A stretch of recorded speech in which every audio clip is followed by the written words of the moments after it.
My mortgage went up $1,000 and I am not okay. So I was under the assumption that when you get a mortgage, it's gonna stay the same, Like they say fixed rate. I thought fixed rate was everything. But that ain't the case. My favorite part of the new year is when the first mortgage payment of the new year goes through, and it's more than what it was last year. All because the escrow account had to increase thanks to property tax and insurance.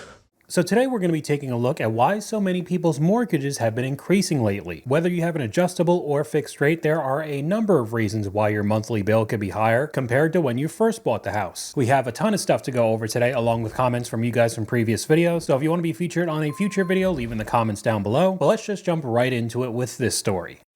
My mortgage is going up by over $500 a month, so let's talk about it. I live in a starter house. If you saw my house, we would all agree that I live in a starter house, and my mortgage is already $4,300 a month. However, I got a letter in the mail saying that my mortgage is actually increasing, and it's now going to be $4,800 a month.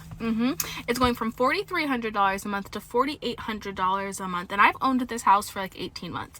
I bought it in the summer of 2024, so do the math. It's not even been 2 years at this point, and that doesn't factor in any of the improvements that I've made on this house. I've already poured over like $75,000 into this house. I'm constantly putting money into updates because it's outdated. I am very grateful and very fortunate that I was able to buy a house in the area that I did buy a house in. It is a great area, it's a great school district, but genuinely the fact that I'm 28 years old and have a mortgage that is essentially $5,000 a month for a starter house that I still have to update and take care of and repair just feels absolutely criminal. Well, okay then. What starter home is $4,300 a month, bumped up to almost $5,000, let alone pouring in another $75,000 on renovations because it's outdated? Where are you living? And we can find out when we go over to the comment section. There is no starter home that's $4,300 a month, and definitely not in Ohio. She's paying almost $5,000 a month to live in Ohio? A $4,300 a month mortgage means you bought a house anywhere from $600,000 to over $800,000. That is not a starter home. $4,000 a month is not a starter home in Ohio, and that was basically the entire rest of the comment section. And I asked you guys in an older video, have your monthly expenses increased recently? My mortgage started at $1,680 3 years ago, and it's up to $2,250 now. Mortgage was $2,316, and this month it's raised to $2,730. Mine have increased due to HOA going up, an $800 payment, and then an additional $50 a month. Ours recently went up by $1,500 a month in Southern California. Yep, ours went up from $2,900 to $3,500 in Northern California. Yes, from $1,200 to $2,300, and we were supposed to be retiring in 12 years, not. So we can start taking a look at the reasons why this is happening to so many people with this clip. My mortgage went up $1,000 and I am not okay. So let me tell you guys, for the longest time, people be screaming from the hilltop, home ownership is not it. Don't rush, don't rush. And I will just be like, I don't understand it because I'm literally chilling, cheaper than rent. I was bamboozled. So let me tell y'all what they do not tell y'all about real estate. So they do an analysis every year at least with the mortgage that I got, right? And so they did an analysis, and basically my mortgage increased by $1,000. And I asked them why. And they were like, something about my house is a new build. And so I guess they charged me for the taxes when it was just the land for 2 years. Then after year 2, they add the taxes with the house actually on it. And they were like, yeah, your builder is supposed to tell you. They didn't. They didn't. And so I asked them, can I sell the house? And they were like, there's no equity in it.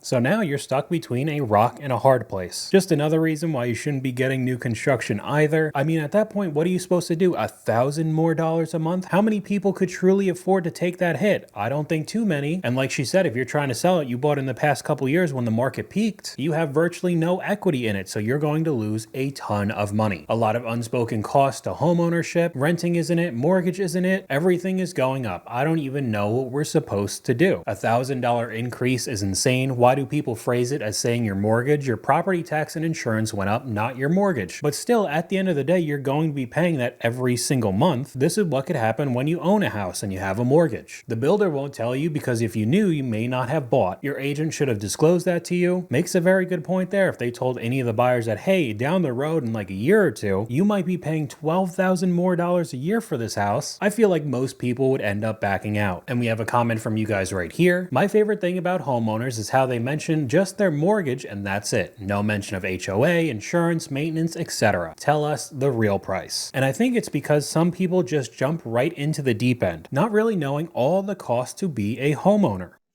So I was under the assumption that when you get a mortgage, it's going to stay the same, Like they say fixed rate. I thought fixed rate was everything. But that ain't the case.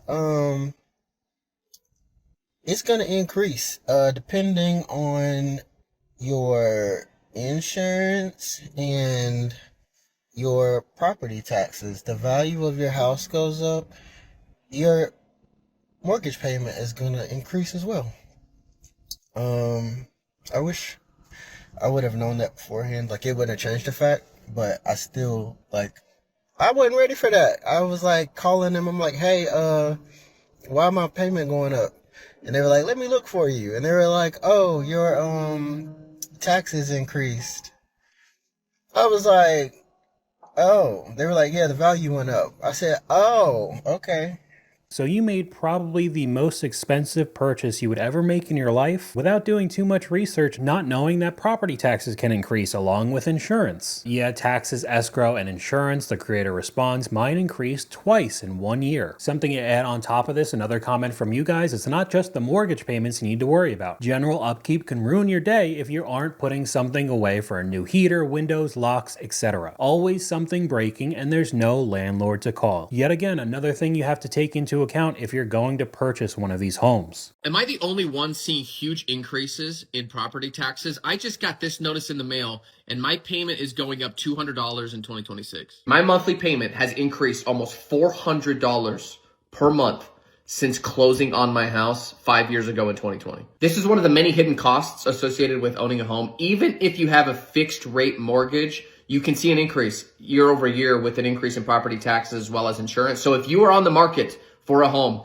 make sure that you're taking this into consideration. Look at the city and county in which you're looking to purchase a home. Look at the tax history and make sure that you're taking that into account in terms of what you can afford. And it's almost inevitable for it to happen at some point, even if you're not in some super yuppie area. We have a story from one of you guys right here. I've owned my house for 10 years now. For the first 7, my taxes and insurance remained basically the same. 3 years ago, my insurance randomly doubled. I've never had a claim, and living in Charlotte, I'm not in any sort of natural disaster area, so I was very surprised. I shopped around and sure enough, all insurance companies have increased their prices. There's basically nothing you can do. And you knew I had to put it in this video. We're going to talk about some of the HOA horror stories as well.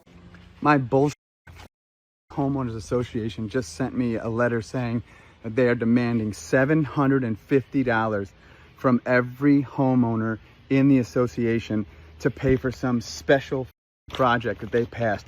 There was no vote. There was nothing, no notice, no notification, just here, pay us this or we're going to send you to collections. Is this even legal? What the is going on? I mean, on one hand, I understand why some people would like HOAs, because it's supposed to kind of get everybody in the neighborhood to make their house look nice and clean. They're not going to be painting it ridiculous colors, having the lawn just grow out and look really bad. But then you see example after example like this, where they just demand almost $1,000 per resident for a project that you had absolutely no choice in partaking in. And if you don't pay, they'll go after you. We'll talk about that a little bit later. On top of all the HOA Karen stories, I just want to stay very far away from this. I don't want you to think that HOA is just a Florida thing. It's a disaster in Florida, and it's not a disaster anyplace else because it's even a disaster here in Las Vegas, for example. Yep, condo owners here are facing a huge increase. They simply can't afford the $467.50 fee. It's practically doubled. And this is a constant problem, and it's one of the reasons I don't like condos at all. I can remember the very first condo I bought down in St. Pete, Florida, and this was back in the 80s, the condo fee was $75. That's it, $75. And to be honest with you, I thought that was high. I can remember going, $75? What does everybody have to pay $75 for? That sounds like a lot of money. But can you imagine numerous, dozens and dozens of people paying $450 every month? And you just got to sit back and wonder where all that money goes. Because I highly doubt it's constantly going to making the building nicer and nicer. When we've gone over the luxury apartment buildings and the condos, we saw example after example where people were paying $2,000-$3,000 for rent without the HOA fees, and the hallways, the pool, the gym just looked absolutely disgusting. And now we could take a look at an example where somebody had to foreclose because they couldn't afford these HOA fees. Look, I'm not saying that all HOAs are bad, but I just saw a home at today's auction get foreclosed on for $7,000. And before you say, oh, that could never happen to me, it can, and it does, and it literally happened today to a family. So here's what happened. The homeowner fell behind on their HOA dues. This is not their mortgage. This is not the taxes. It's the HOA dues. Of course, it started adding up after a few months. Then they added fees to that. And so the HOA puts a lien on the property. And they can, like in this case, push it all the way into a foreclosure. And in this case, over $7,000. Most homeowners don't realize how much power homeowners associations or HOAs have. In some certain communities, they can have covenants in place that could allow them to put a lien on the property and push it into a sale, even if you're up to date on your mortgage. So here's the lesson. Do not ignore your HOA letters. If you get one in the mail, open it, read it, take action. Don't just toss them in your junk drawer or in the trash. Get to them. If you cannot make your payments for whatever reason, life happens. If you cannot make your payments, get to them before they make the phone call to an attorney that's going to foreclose on your home. And after your home gets foreclosed on, we have a comment from you guys right here. Don't worry, BlackRock will buy your house at a discount and then rent it back to you with a healthy increase each year. I really wouldn't doubt that that happens all the time. My favorite part of the new year is when the first mortgage payment of the new year goes through, and it's more than what it was last year. All because the escrow account had to increase thanks to property tax and insurance. You know what's crazy? I'm paying $2,300 to live in my house that I own with my husband a month. And we just got a letter saying that we, starting November 1st, are going to owe $330 more a month because of property taxes. So for our almost 1,800 square foot house, we're going to be owing $2,600 a month. It's absolutely insane. Your property taxes are going up for two reasons. The value went up and or your city increased the rate. The creator responds both but still sucks. And I mean, we could go on and on. There's a clip up on screen. They said buying a house is the best thing you could do. In 2026, hey, your mortgage is going up $650 and there's nothing you can do. I don't have a mortgage, but my property taxes have jumped over $1,200, $4,100 this year just to keep living in a house I already own. Brings in the pretty solid argument I've seen online where no matter what, you don't ever own your home. Even if you do pay off your mortgage, you stop paying your property tax, see what happens. Adding into the phrase we've heard so much, you'll own nothing and be happy. Buying a home was the worst thing that I've done. Never buy a new build as well. We saw that earlier. I mean, here's another one. Escrow shortage of $11,000. Very similar to the exact same new build clip. So this is a lot more common than you think. Not too many people would be able to take a $900 increase a month, especially in this climate. I received notification last month that my mortgage was increasing by $70 for 2025, and this made a lot of people upset for a number of different reasons. Some people are mad that it's only increasing by $70. Basically, they were like, you should be thanking your mortgage company. It only increased by $70. There are people who had an increase of $700 a month. But my point is, why are we increasing it anyways? I know why. I understand it's because taxes and insurance has gone up, which is why the monthly cost that I'm paying every month has gone up, because I am required to escrow as a part of my loan program. And I did ask my mortgage company to delete my escrow account. They very politely laughed in my face and said, yeah, no, we're not going to do that. But the thing about it is, even if my escrow account was deleted and I managed those payments directly, the taxes still went up, and there's not much I can do about that. I can request an abatement, but doesn't mean that they'll give it to me. The town that I live in, they've gone up and up and up over the time that I've lived here. And then with insurance, I can shop insurance, but that doesn't change the fact that rates are going up in small amounts. And it's just how many of these small, minor, incremental increases can you expect to see before you're at a point where you actually just can't afford your house anymore? She makes a very good point. We've talked about this a lot with many different topics on this channel. It really feels like you're getting squeezed for every single dime you have. And I think this goes well with the next clip. I got a letter recently that my property taxes are going to go up $600 a year from now on. I got a letter that my homeowner's insurance is going up $60 a month. My propane company sent me a letter that my propane is going to double this year. They just came and filled up my tank. It was $1,000. That's crazy. Also, as a entrepreneur and business owner, I get my health insurance through the marketplace. So you have the Affordable Care Act. I pay $45 a month. They just informed me that if this bill passes and I lose my tax credit, I'm going to go from $45 a month to $660 a month for health insurance. I need to buy a new car and I can't, because the cars have gotten more expensive and the interest rates have gotten so much more expensive. This is all happening while wages have not kept up with these price increases. How much longer is this going to last? Because it seems like a lot of people are barely surviving. Now we can change gears for a second because I found this clip and I just had to put it in. This is definitely an outlier case, but another reason why your mortgage would drastically increase, especially if you did have a paid off house. We'll just run the clip.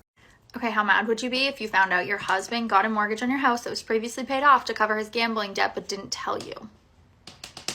I have a husband and wife. The husband started the file, contacted me, got everything set up. I have to contact everybody on home ownership to make sure that they're aware that they're getting a mortgage. He pushed this off so much and then finally gave me his wife's email. He said, she's really busy at work, you can email her. I emailed her to set up a time. In response to my email, she also was pushing it off. She was like, sorry, busy with work, can't call. Finally, we were about to close. I said, I need to speak with your wife. She needs to sign things. I need to go through everything for her. I can't do this without talking to her. Guess who didn't know about the mortgage? Guess whose email is not actually the email that I gave her? Guess whose husband has accumulated over $200,000 in gambling debt, didn't tell his wife.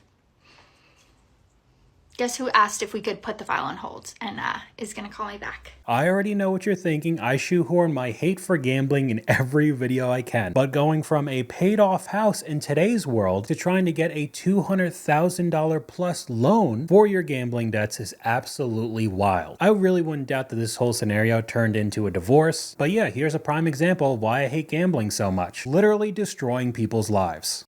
My mortgage payment is going up almost $500 a month.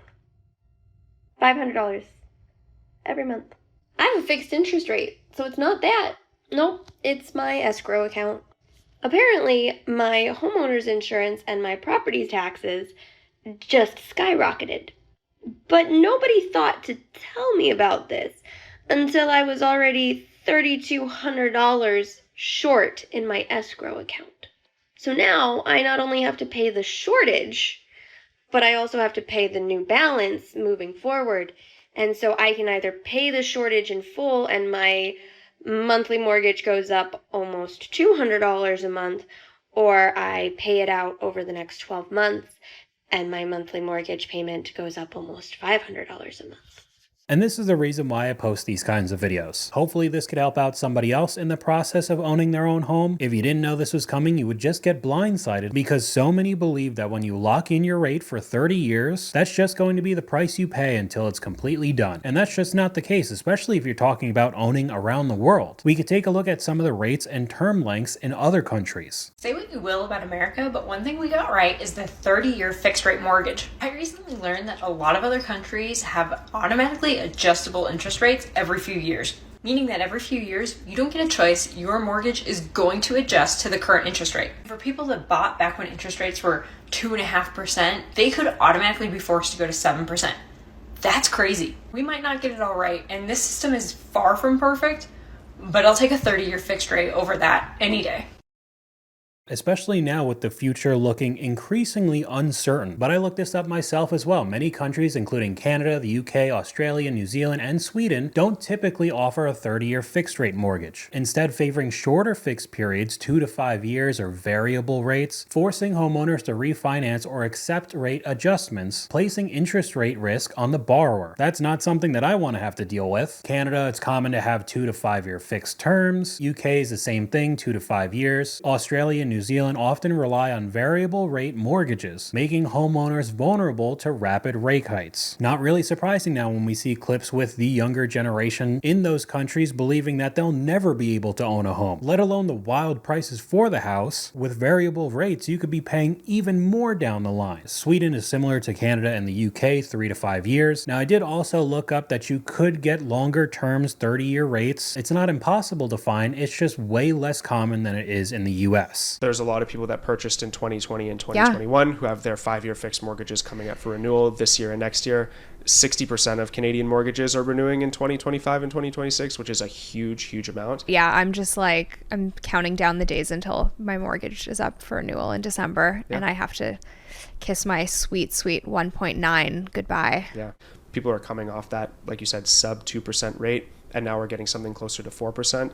Just so everybody knows, when your rate doubles, it doesn't mean your payment is going to double. Your payment will definitely go up by a couple hundred, maybe $1,000 a month, just depending on the size of your mortgage. Yeah. But it's not, your payment doesn't double because the interest rate Yeah, doubles. you're not That's going just from something 2,000 to 4,000. Totally. It's on the forefront of a lot of people's minds because, you know, your mortgage is a huge expense. And sure, your income may have gone up and you've paid your mortgage down a little bit, but as we know, you know, our wages are not increasing the way that they could to keep up with the housing market. Sure. Your payments might not be doubling even though the interest rate is, but a few $100s to maybe $1,000 extra a month with wages not keeping up, who could afford that? We had a 1.8 in 2020 just signed for 3.69. There you go, double the interest rate. Brushing off a couple $100 to $1,000 is insane. That's what I thought. Like, oh no, big deal. It just might go up by $1,000. You'll be fine. Excuse me? When everything else has already increased so much over the last few years, I'm terrified for my renewal at the end of this year. Canada is not looking good right now. I know most of the clips that we see are in the US, but every time I see Australia, New Zealand, Canada clips, they're in way worse of a situation. We're going to see some challenges. Is that renewal wall that you talked about? 60% of mortgages will renew at higher rates. That Environics report that came out a couple of days ago about all these people leaving Toronto. The big reason is like affordability. Because in Toronto, I could rent a 2-bedroom condo for $2,600 a month, and it would cost me $4,000 a month to own that with condo fees. Now, I know every time I make these types of videos, it makes it seem like I'm a hater of owning a home, but that's just not the case. I would like to own a home down the road, but right now it's really not looking good, especially with some of this data coming out where adjustable rate mortgages are becoming more popular.